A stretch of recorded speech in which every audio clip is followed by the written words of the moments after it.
Last week, we talked about the best movies of the 2010s decade. Now it's time to talk about the worst. Oh boy, this one's gonna be a doozy. What is going on, everyone? My name is the California Cougar, and today I'm talking about my top 10 worst movies of the 2010s decade. Just like with the best list, this one was a tough one to come up with because there are a lot of garbage movies out there. But I decided to go with, for my honorable mentions and for my top 10, only movies that I gave a 0 to. And surprisingly, there weren't quite as many movies that I gave zeros to as there were movies that I gave hundreds to. So theoretically, this movie's not nearly as bad as, or this decade was not nearly as bad as a lot of people made it out to be. But that's because the first half wasn't nearly as bad as the second half was. So, yeah, and like with my best list, I decided to go with one movie per franchise. I decided to follow that rule again. But yeah, we got some movies to talk about here. I'll start off with the honorable mentions, and there are a few of them that I have. And of course, like with a lot of my worst of videos, I've got this ready with me because I'm going to need it. So here we go. Starting with the honorable mentions. Alright, starting off with our honorable mentions. For the first honorable mention, we got Vampires Suck. It wouldn't be a worst list without mentioning these two comedic hacks at least once. Jason Freeberg and Aaron Seltzer. They try and parody Twilight, but it fails in spectacular fashion. Oh my god. And this isn't the only time we're going to mention these guys on this list. They're some of my least favorite directors working today. This movie's not funny. It's like all their other garbage movies. Yeah, bad. Up next, Twilight Breaking Dawn Part 1. To me, the worst movie in the Twilight series. It was also the only one I gave a 0 to. Yeah, trash. You got Jacob complaining like he always does. They have a baby. Or, yeah, Kristen Stewart and Robert Pattinson have a baby. It's just boring, not good, cringy dialogue, terrible romance. Ugh. So glad the Twilight series no longer exists. Up next, another Freeberg and Seltzer film. This one is The Starving Games, the parody of The Hunger Games. But they also parody other things like The Avengers in it as well. And like with Vampires Suck, it fails in every spectacular fashion imaginable. Oh, North Korea, please drop a nuke on these two. Up next, this one's going to surprise some people because this is the first number 1 worst movie of the year in my honorable mentions. And that is Movie 43. Yeah, you want to talk about getting A-list cast, A-list director, A-list screenwriters all over the place. Except not all of them are A-list. And yeah, this movie's trash. Balls on Hugh Jackman's chin. Like, what are you, freaking Cast Form the Pokemon? Yeah. And of course you have Elizabeth Banks with the period scene. Chris Pratt pooping on Anna Faris. That whole mess. Oh my god. Movie 43 tries to be a guilty pleasure type of movie, but like with the other movies on this list, fails in every spectacular fashion. So yeah, Movie 43, don't see it. It's garbage. Up next, we got, oh boy, Cat Abuse the Movie, 9 Lives. Never in my life have I seen so much cat abuse in a film to the point where it pissed me off to the boiling point. And I almost walked out of this thing. Yeah, this movie's trash. It is like everything bad about cats in movies. And of course they abuse the poor cats. I draw the line when it comes to cat abuse in movies, and this one does it to a T. Screw this movie. Up next, Resident Evil The Final Chapter. Another movie people might be surprised to see didn't make the list. Probably the worst action movie I've ever seen in a theater, based on how it's shot alone and edited and all that stuff. Oh my god, you want to talk about putting like a camera on a blender? That's this movie. Yeah, it's the worst of the Resident Evil series. Garbage. Up next, you got Rough Night. Yeah, I had a rough night after watching this piece of crap because I drank pretty much an entire bottle of this stuff. And yeah, let's just say it wasn't pretty. Oh my god, you want to talk about just Scarlett Johansson? Like, what the hell are you doing? And Jillian Bell, dear god, stop making movies. And of course, yeah, it wouldn't be a worse list without mentioning Kate McKinnon at least once. Yeah, not good. Just absolute garbage. One of the most mean-spirited, deplorable comedies out there. Up next, you got Gotti. Yeah, John Travolta with his cringy New York accent or whatever the hell that was. Him slapping his son around. Just cringe up the ass mafia movie. Oh my god. I don't understand why people think this is a guilty pleasure. I really don't. So yeah, that's Gotti. Up next, you got Suspiria, the remake of Suspiria. Yeah, this isn't the first time you'll hear the word pretentious being brought up. Yeah, I'm looking at you PDCAs. I'm not buying into your little PCSJW agenda, which is also why I'm making this video. Because screw all the people out there that say, oh, screw your worst lists. Yeah, no, screw you for telling me what to do. You don't tell me what to do. But anyway, back to Suspiria. Just pretentious, boring garbage. That's what this movie is. Just random stuff going on, random garbage. Dakota Johnson is in this movie. Just, ugh. Like, Dakota Johnson had a bad year in 2018, I think it was, because she did 50 Shades Freed as well. So, yeah. Up next, you got The First Purge. Wouldn't be a worse list without mentioning the Purge movies, would it? Because James DeMonico insists on writing this garbage and, like, making no political sense, all his political Trump jabs, all that stuff. Things that just make absolutely no sense in America that would never happen. And they have the audacity to promote their stupid little TV show or whatever the hell it is that's coming up. So yeah, First Purge definitely deserves a spot. Up next, you got The Haunting of Sharon Tate. Yeah, I thought Once Upon a Time in Hollywood did a bad job of portraying the Manson murders and all that. This movie makes Once Upon a Time in Hollywood look like, I don't even know, like the best picture winner of the century. I'll just put it at that. Hilary Duff was trash in this movie. There's nothing redeeming about it. It takes the murders of Sharon Tate and completely trashes all over them. It's awful. And then finally, my last dishonorable mention here is The Beach Bum-Ass. Or The Beach Bum, as most people call it. Yeah, Matthew McConaughey can get away with all sorts of stuff, doing drugs, partying like crazy, getting drunk, giving cocaine to a parrot. Like, no joke, that happens in this movie. Yeah, Martin Lawrence jumping into a pool of dolphins when they're actually sharks, even though you can clearly tell they're sharks. Like, yeah, dumbass. And, of course, Matthew McConaughey gets away with everything with no consequences and wins a Pulitzer Prize. And this movie sounds like trash, looks like trash, and all that. Give me a break. The Beach Bum-Ass is the final dishonorable mention that just missed the list. So with that out of the way, let's get into the top 10. And oh boy, we got a doozy to start this one off. M. Night Shyamalan makes this list. Yes, the good old M. Night Shyamalan with his return to form. Supposedly he returns to form. No, he doesn't. He still sucks. But, yeah, getting into this, you want to talk about a movie that completely ruins a childhood favorite show of a lot of people. It was on Nickelodeon or Cartoon Network. I actually don't remember which one it was on. But yeah, he tries to cram 600 minutes of TV show into a 100-minute movie and fails in spectacular fashion. That, of course, movie that I'm talking about is...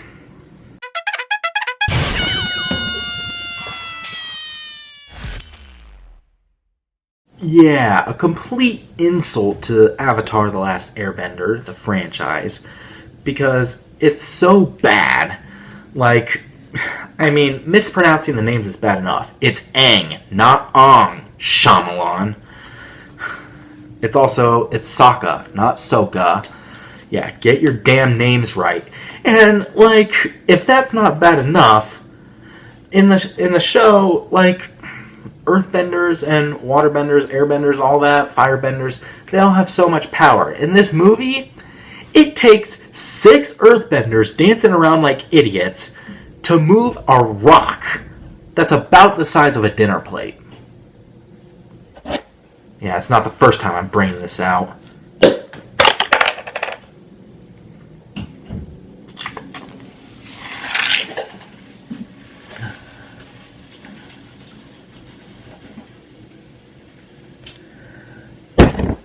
That was not planned, by the way.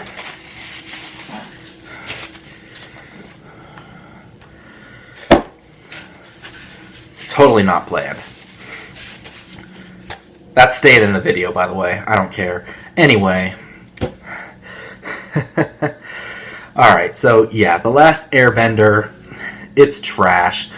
The rock the size of a dinner plate. The acting's horrible. The writing's horrible. Yeah, thank you, M. Night Shyamalan, for ruining a childhood favorite show of mine.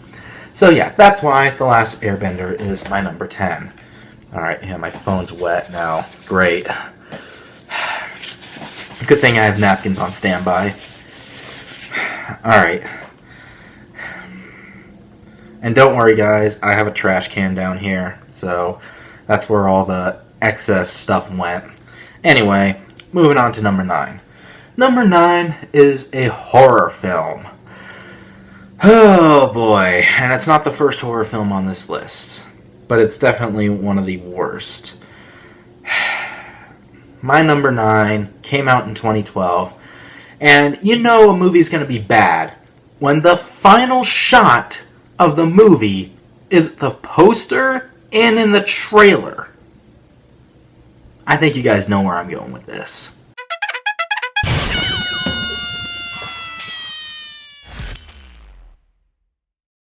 Ah, yes, The Apparition, aka the movie that is spoiled by the trailer and the poster.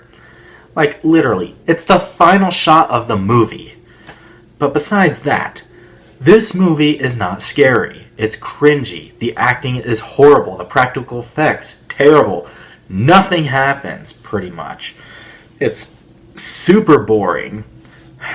And it's the worst movie of 2012. So, yeah. The Apparition, it's not good at all. It's one of the worst horror movies I've ever seen in my life. I don't even remember what happens. Like, it was tough to find in theaters too, but I did manage to find it. So yeah, that alone should give away how bad this movie is. So yeah, that's why The Apparition comes in at number 9. Coming in at number 8. Oh boy, here come all the PDCAs with their torches and pitchforks. But you know what? I don't care. I can talk about how bad this movie is all I want to. I don't give a single crap about what other people think. This is my list. If they don't like it, they can make their own damn list. But anyway, Nicholas Winding Refn. Oh boy. Yeah, I think he's one of the most overrated directors ever. And he made this movie. I can sum it up with this quote. Beauty isn't everything. It is the only thing.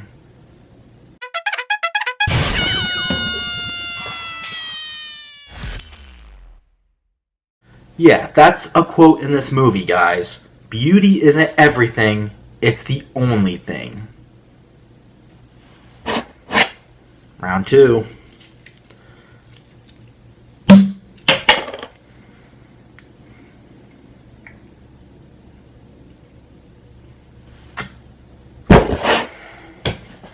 Do not explode on me.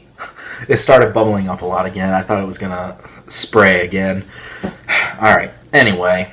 The Neon Demon. Starring Elle Fanning, Keanu Reeves, a bunch of other people. I don't even remember everyone. Directed by Nicholas Winding Refn.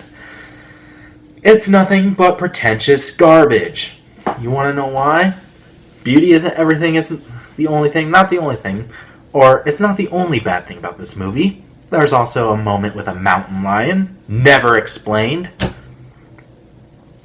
And of course, they all want to eat her so that they can be beautiful like her and look like her. And of course, they eat an eyeball at the end of the movie.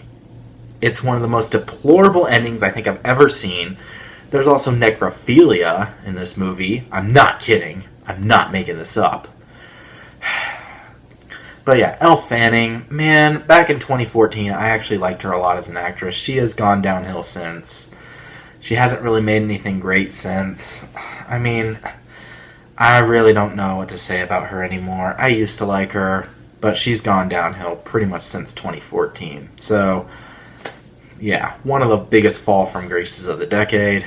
And Keanu Reeves, he has no business being in this movie. He really doesn't. So, yeah. Necrophilia, if you like that kind of stuff and you like all this blood and guts and everything toward the end of the movie, eating eyeballs, cannibalism, that's worth another one.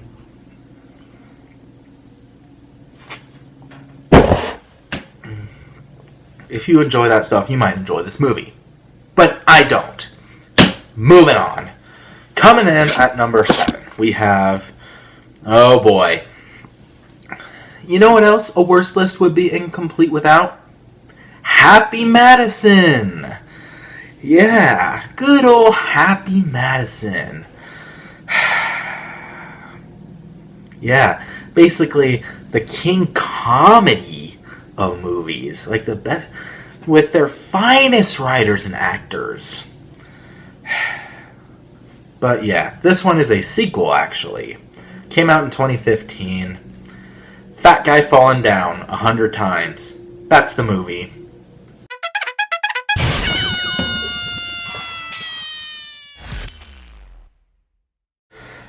Yes, Paul Blart, Mall Cop 2, Fat Guy Falling Down the movie. That's what this movie is. Such pointless garbage. I mean, Kevin James, he's fat. He's fat. He's funny because he's fat and he falls down.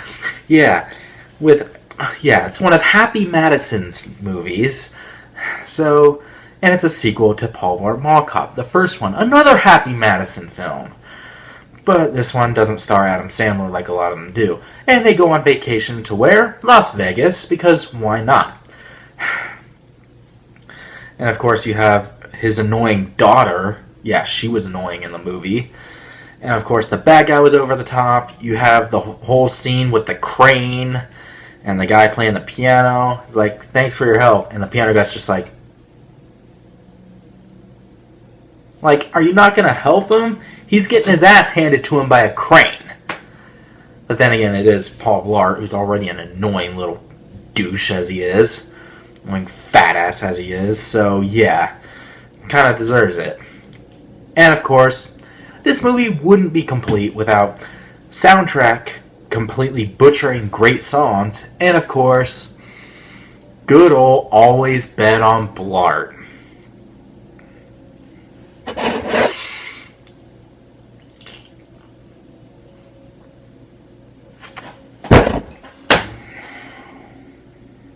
Yeah. Always bet on Blart. How about I always bet on me not watching any more of your goddamn movies and your trash. So yeah, Paul Blart, Mall Cop 2, my number 7. Up next, coming in at number 6. Oh boy. Here come the torches and pitchforks and all the PDCAs, but guess what? I'm ready, baby. Let's go. Bring it on. This was my most popular video to date. My rant on this movie, right here. It's also the only movie this decade that I actually walked out of a theater for. I think you guys know where I'm going with this one. My number 6.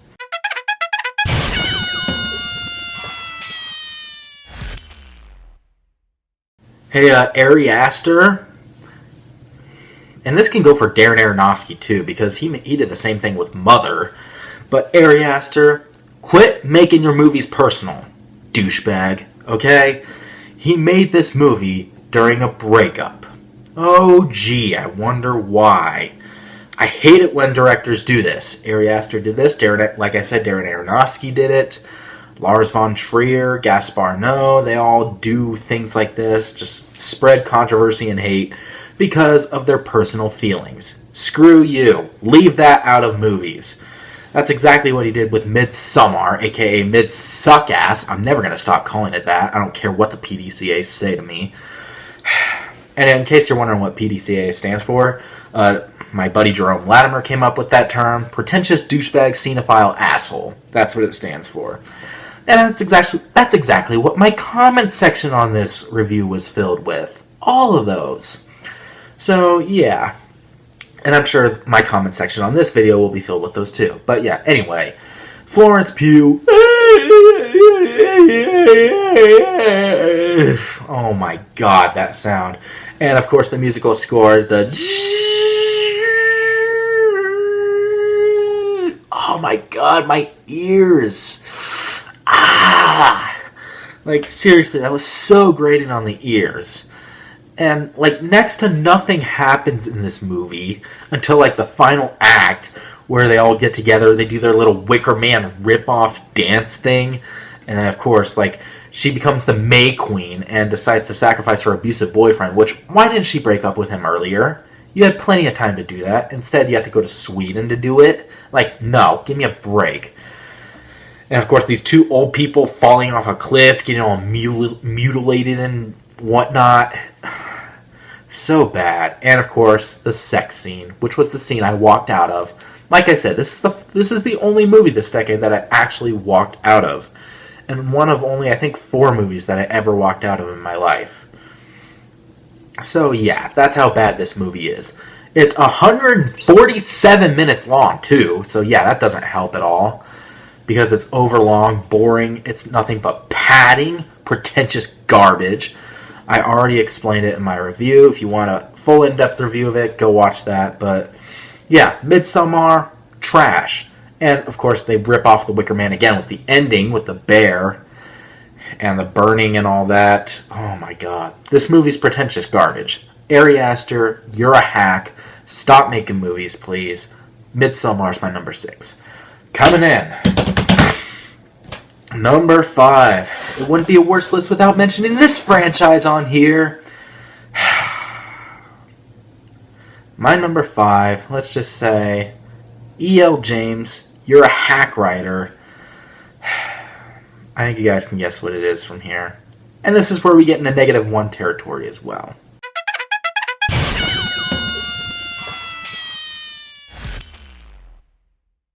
Ah, yes, the good old romantic tale of Anna and Christian. Anastasia Steele and Christian Grey. Yeah, 50 Shades Darker's garbage. It's the worst one in the series. It's one of my -1s. One of my biggest rants on this channel back in 2017. It's trash. There's nothing good about it. It makes no logical sense. I mean, having like these beads, like Dakota Johnson has these beads in her, and she sits down and she's like, ooh, even though they put them in her before she went to that area. She was in a car sitting down. Yeah, that makes no sense. Do what you're told. Screw you. Christian Grey, you abusive piece of garbage. And of course you have Jack, the annoying, I don't even remember what character he was, but he was awful. Every character in this movie is awful. This whole series is awful. 50 Shades Freed I gave a 0 to, but because that was the one movie that I gave a 0 to that doesn't make an appearance here because of the one film per series rule. But yeah, other than that, 50 Shades Darker, it's one of my -1s. That's why it's my number 5. It's awful. There's nothing redeeming about it. Thank God this series is over. I just hope they don't freaking reboot it. Anyway, moving on to my number 4. My number 4, this was the movie that I saw in theaters back in 2014. I had a girlfriend at the time, and she wanted to see it. As soon as the movie ended, she was madder than I'd ever seen her. I'd never seen her so mad, or anybody so mad, as a matter of fact.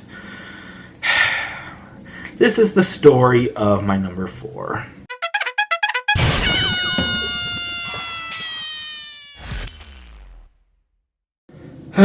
Oh, you want to talk about sexist, mean-spirited, nonsensical, just over-the-top shenanigans. The Other Woman is that movie. Oh my God. I don't think I've ever seen a more sexist movie in my life. Both towards men and women. Like, it makes everybody in this movie is a complete degenerate, deplorable asshole. Unlikable. Yeah, Kate Upton's in it so that her boobs can bounce up and down while running in slow motion. Oh my God. Oh my God. And again, I had a girlfriend at the time. We saw this movie in theaters. I had to calm her down, but the hard thing about doing that was I was angry myself. Because I had just seen the movie with her.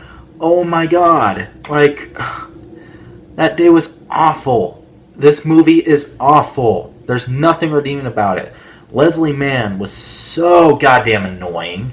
Cameron Diaz, Jesus Christ. Like, oh my God. And of course, all the stuff they do to get revenge on their ex-boyfriends or whatever. You want to talk about just mean-spirited, deplorable shenanigans. Just stop.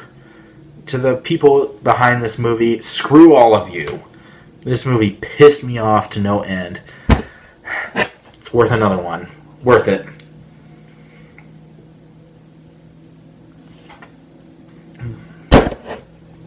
So worth it. Oh my God. That's why it's my number 4. My number 3. Worst movie of the decade. I'm just going to say it right now. Imagine you have a grandfather, right? And imagine that his wife just died, okay?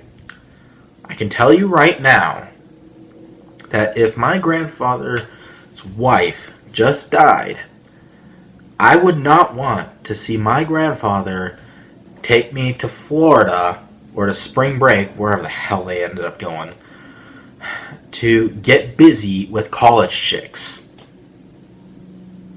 That's what my number 3 movie is.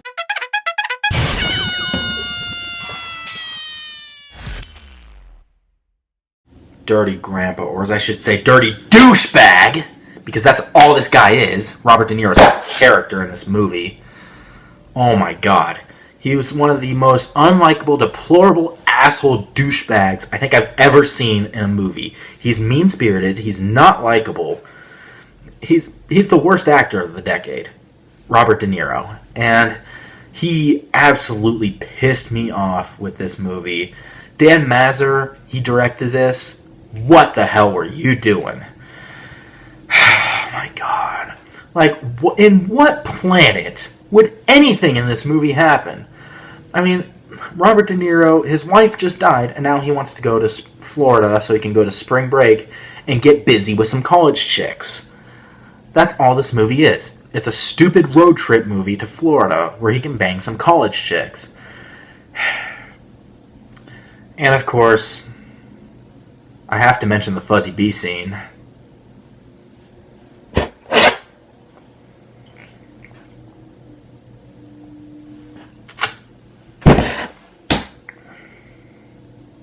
Yeah, this movie's absolute dog ass. It's deplorable. It's not likable.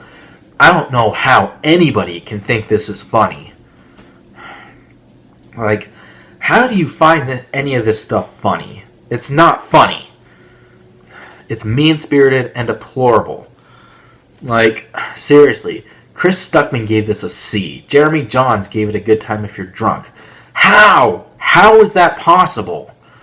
I don't get it. Oh my God. So yeah, this movie sucks. It's deplorable. It's not likable at all. It's degrading. It's racist. It's homophobic. It's all of that. Dirty Grandpa's my number 3.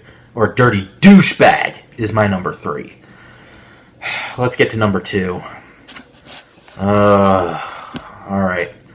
Number 2. Another Happy Madison movie. And to me, this is the worst one. Let's just say, Adam Sandler plays himself, and he plays his sister.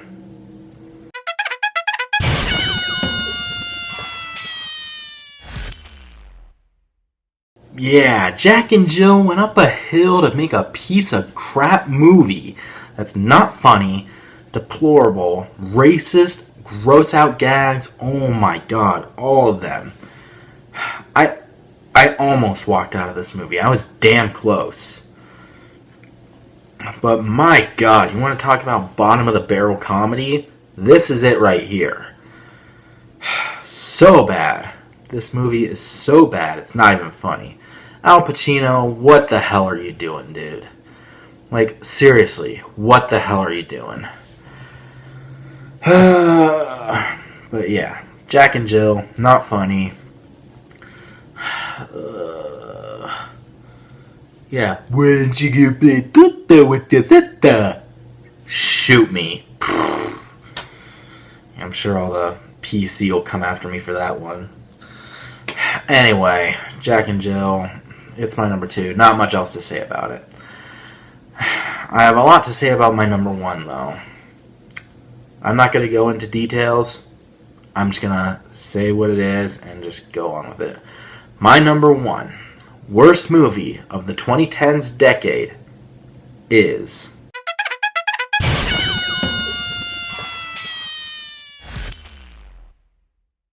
Hey, Lars von Trier, or Lars von Trash, as I like to call him, come to America. I dare you. Let's see what happens when you come to America, you Nazi Hitler sympathizing bitch. Okay? Like, I'm not making that up. That's actually what he is. He hates women. He's an evil, vile, cruel human being. Like, you wonder why women hate working with him. Jesus Christ. But yeah, the house that Jack built. I could talk about all day how this movie is offensive, deplorable, unlikable, and just mean-spirited and pretentious in every single way. But if I did that, we'd be here for like an hour. So, I'm going to get into the small things. First of all, the hunting rifle scene.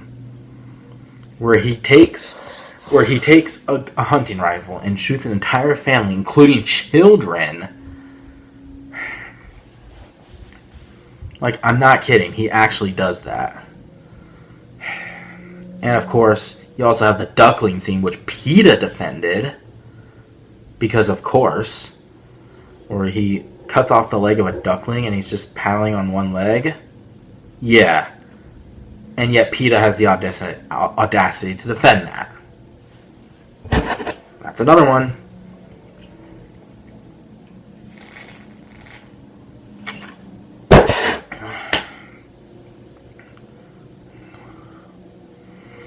Yeah, and I already talked about the hunting rifle scene. Like, he's got padding with his stock footage from his own movies. Lazy.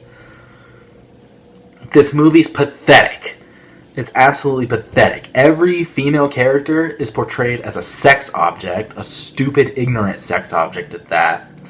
Yeah, you wonder why this movie is sexist, because it is.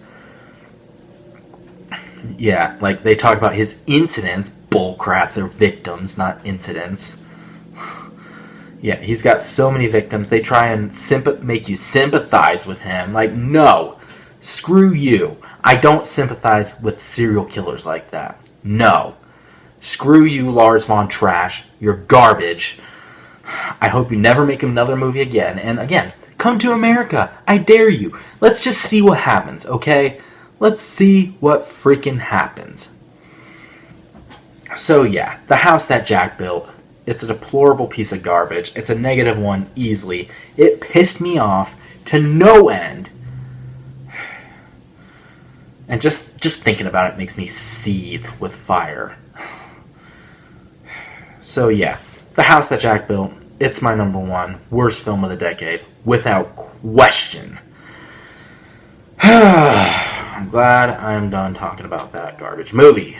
Alright, and there's my top 10 worst movies of the 2010s decade.